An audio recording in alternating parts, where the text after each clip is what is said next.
Hello and welcome to Robin Minds. I am your guest host, Hero Daniels. It's a beautiful Sunday afternoon and so much has happened this week. From the EndSARS memorial to the continued trial of Nnamdi Kanu, even down to all of the scandals currently rocking our Nigerian entertainment scene.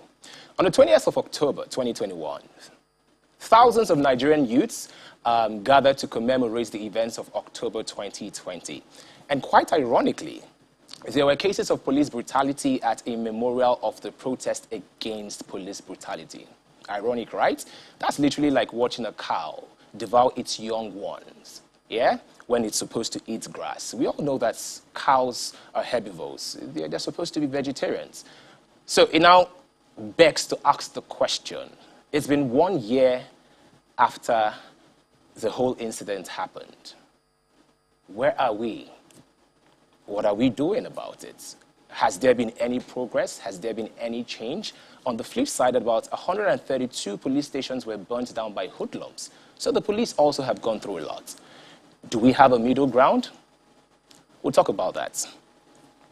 Joining me in the studio is a lawyer and policy consultant, Mr. Timi Olagunju. Welcome to the show. Thank you for having me. Yes, 1 year after #EndSARS, what has changed? Also connecting with me via Zoom is the partner for SBM Intelligence, Cheta Wanze.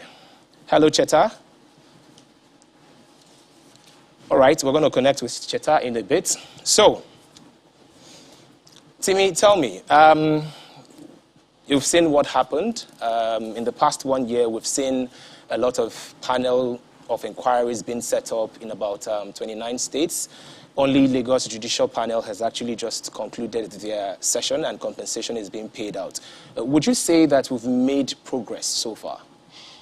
Well, the truth about it is that evidence is the end of argument. And I like that you asked that question because without going much further than this, the evidence a few days ago showed that we haven't gone far in context of the policy advocacy that the EndSARS protest stood for, which is the fact that we needed a more humane policing, a more humane security service that is focused on serving the people. And you see that with the evidence of the video where a young man was pepper sprayed, who interestingly was a driver at that moment. And you see how the issue was handled. If you have a flip side of it, you could have discovered that it could have been handled quite differently.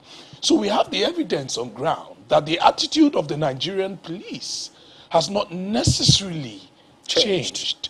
But they need to also understand that the EndSARS protest is not a combating agony with the police. It's rather about the principles of salus populi et suprema lex, which is the welfare of the people being the supreme law of the land, which includes the welfare of the police officer.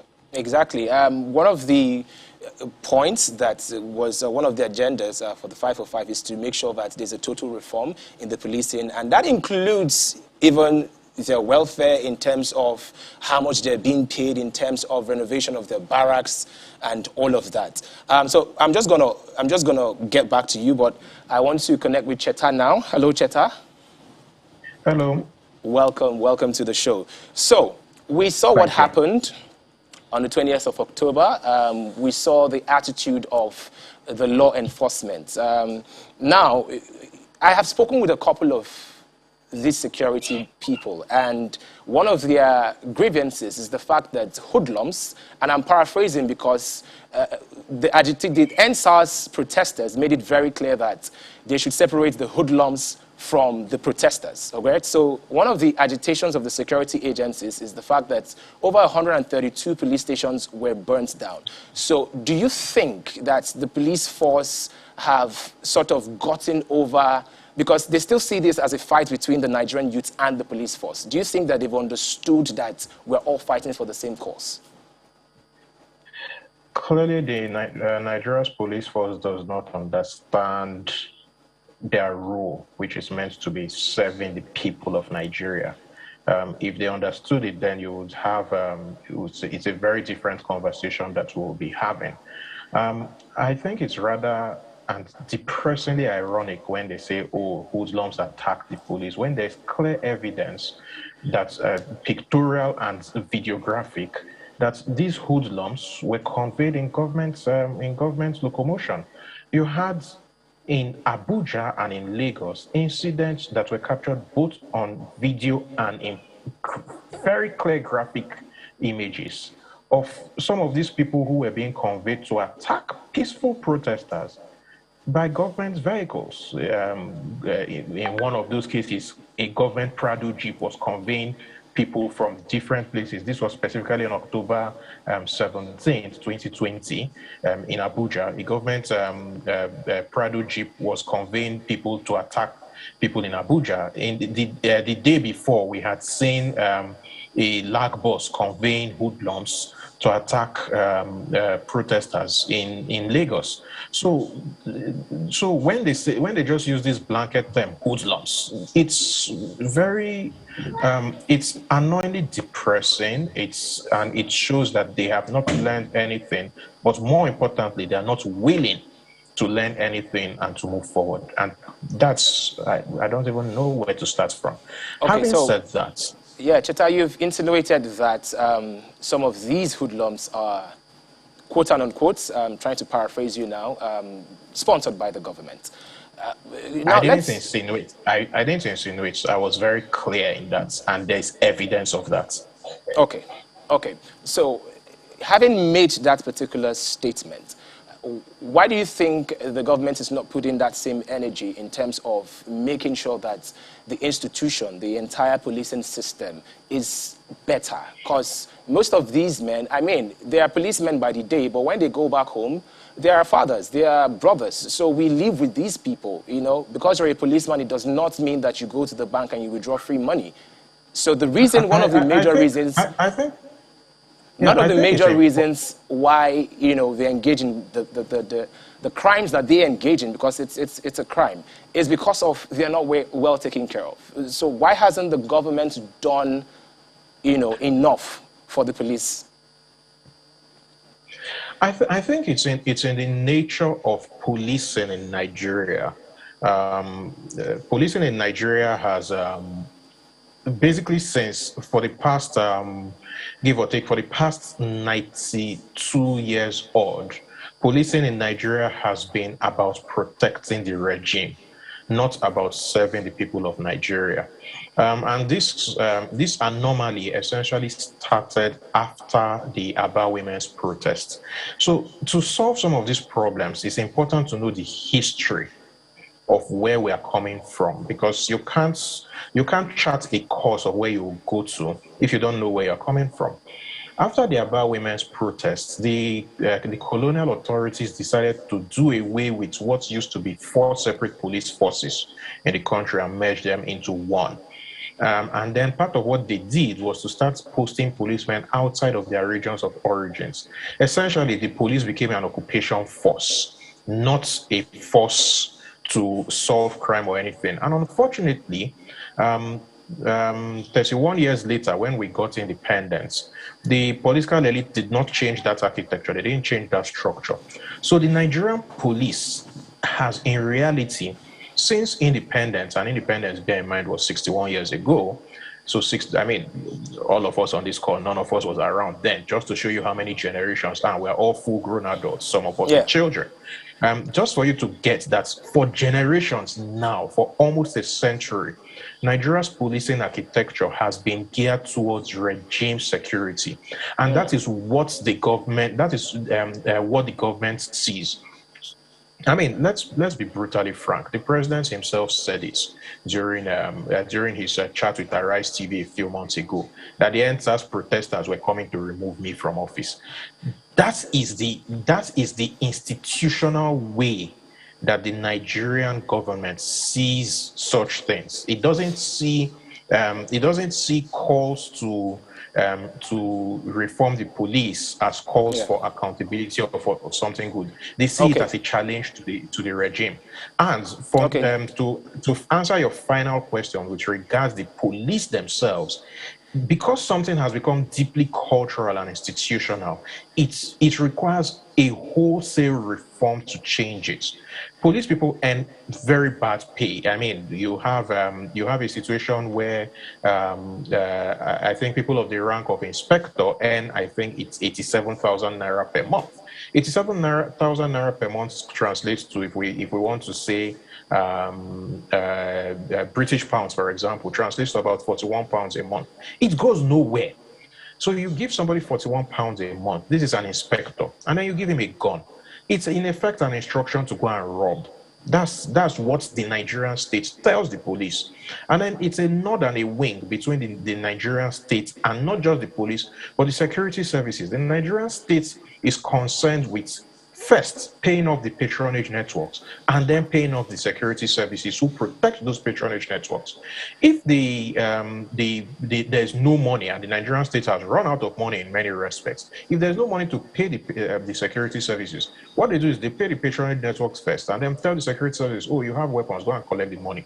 Which is why we're saying police brutality has gone up. All right, Cheta, thank you very much. Timmy? We need to talk about the 5 for 5 demands. How many of those demands have the government met, rather? Well, interestingly, none. Because Zero. the truth about it is that we need to look at the context of reaching a logical conclusion. It is not the starting that matters, it's the finishing. And so when you look at the finishing in terms of meeting up with those demands, for example, let's even start with the evidence. I like evidence a lot because evidence is the end of argument. Now, when you look at the evidence of the entire framework of the judicial panel that was set up, for example, in Lagos, how far has the whole report, an whole effort of that panel brought about justice? Not justice in paper, but justice that is done and evidently seen to be done. And in fact, you see, in the law parlance, we say justice delayed is justice denied. And you see, to a large extent, how far in terms of even the Lekki massacre, when the government comes from a perspective that, nothing really happened based on assumption. An assumption is the basest form of knowledge.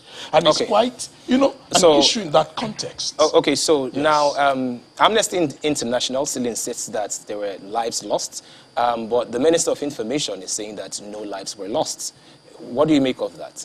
Well, the truth about it is that the Minister of Information take out time to go forward towards finding out inquiry of what the panel report is saying. So you're saying there's a disparity?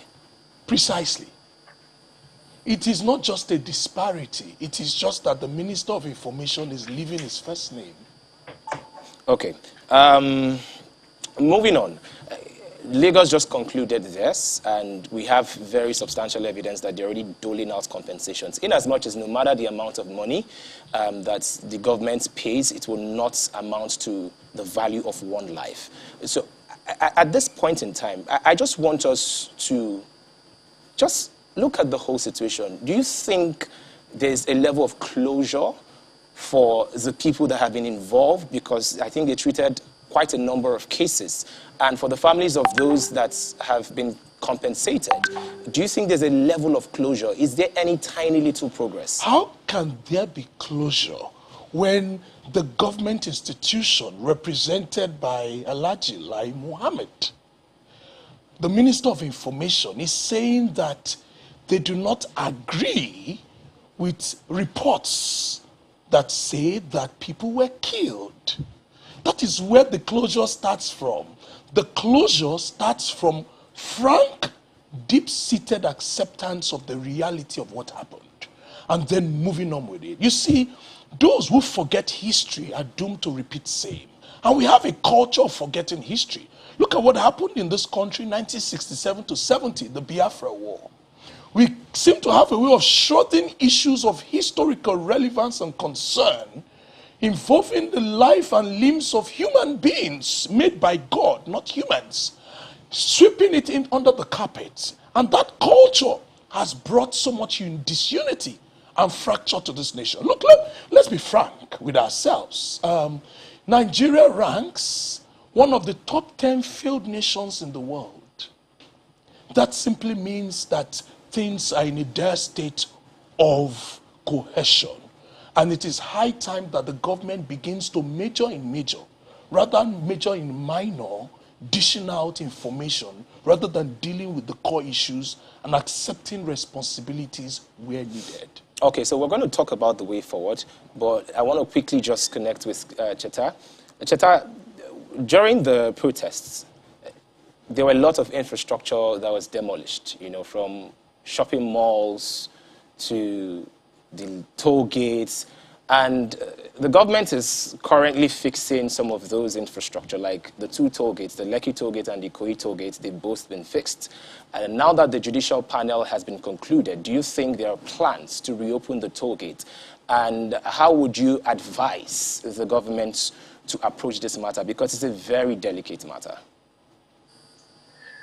The first question I'll ask is, has the judicial panel in Lagos specifically concluded sitting? If memory serves me, it was supposed to conclude sitting on October 19th, and something went wrong. I can't remember off the top of my head.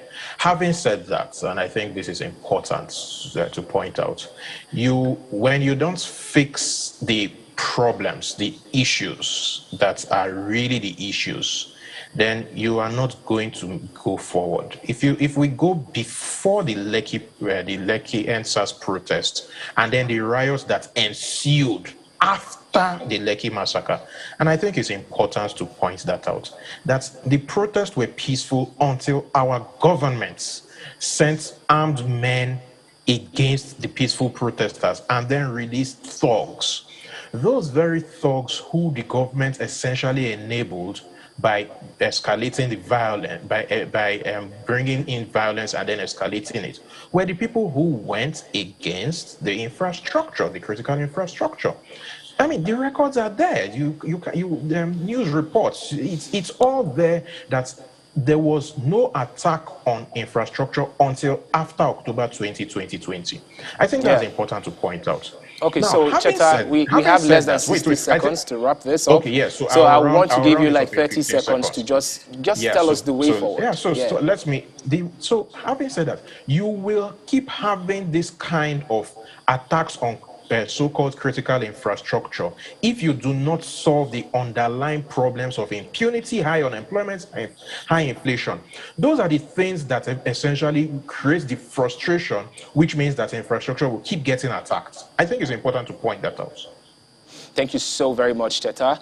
Final words, Timi? Oh, well, if the foundation be destroyed, what can the makeup artist do than put powder? And so the foundation of any investigation the government is doing must be built on a mindset of truths and not a mindset of bias, because we are part of the country called Nigeria. And for Nigeria to grow, we must grow in truths, acceptance of responsibility, because history, when we forget history, we are doomed to repeat same. And we may repeat a culture of disunity if we do not deal with the fundamental truths that bedevil us. Thank you so much, Timmy, for coming on the show. Robin Minds continues after this break. Stay with us.